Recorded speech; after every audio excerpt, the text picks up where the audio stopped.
लकल हम्दु या अल्लाह सलात वस्सलामु अलैका या रसूल अल्लाह सल्लल्लाहु अलैहि वसल्लम। मोहतरम नाज़रीन, एक सवाल है कि अज़ान से पहले नमाज़ पढ़ना कैसा है, क्या अज़ान से पहले नमाज़ पढ़ सकते हैं या नहीं, इस सिलसिले में बताने वाले हैं। अगर इस वीडियो को आखिर तक ध्यान से देख लिया और सुन लिया तो आपको भी मसला मालूम हो जाएगा। इस सिलसिले में मर्दों के लिए क्या हुक्म है और औरतों के लिए क्या हुक्म है। सबसे पहले मर्दों के हवाले से समझ लीजिए। याद रखिए कि मर्दों के लिए हुक्म यही है कि अगर कोई उज़्र और परेशानी ना हो, जो शरई तौर पर उज़्र है, तो फिर मस्जिद में जमात के साथ नमाज अदा करें।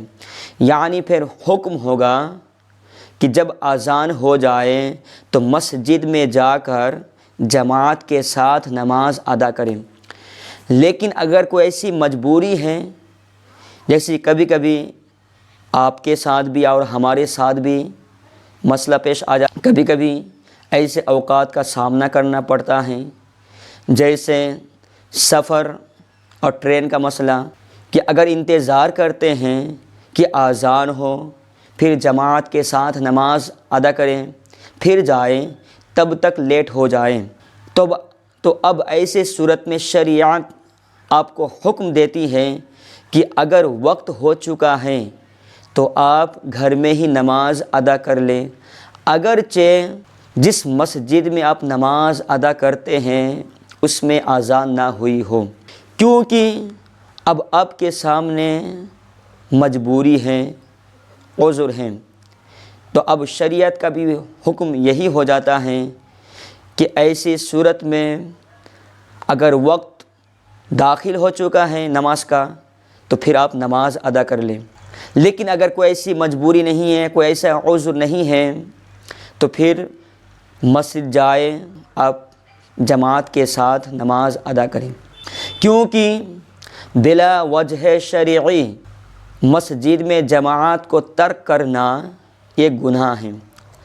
अब रही बात और, चूँकि औरतों का कुछ मामला अलग होता है, चूँकि वो हाउस वाइफ हैं, घरों को देखना, बच्चा, खाना बनाना वगैरह दीगर चीज़ें हैं। अगर बेहतर और मुमकिन हो तो मर्दों की जमात मस्जिद में हो जाने के बाद ख़वातीन अपने घरों में नमाज़ पढ़ें। यानी जब मस्जिद में मर्दों की जमात ख़त्म हो जाए तब वो अपने घरों में नमाज अदा करें। लेकिन अगर कोई ऐसा मामला हो कि लेट हो जाएगा, ताख़िर हो जाएगा, बच्चा सोया हुआ है, अब ऐसी सूरत में आसानी से नमाज़ पढ़ सकती हैं।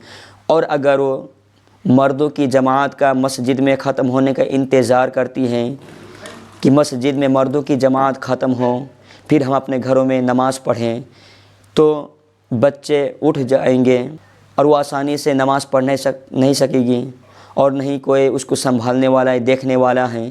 तब हुक्म यही होता है कि चाहे तो वो नमाज अदा कर ले, अगर वक्त हो गया है तो वो नमाज अदा कर लें।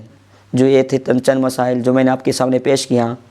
अगर आपको इससे कुछ भी सीखने को मिले तो ज़रूर इसे शेयर कीजिए और मेरे चैनल को सब्सक्राइब कीजिए और लाइक कीजिए। अस्सलामु अलैकुम व रहमतुल्लाहि व बरकातहू।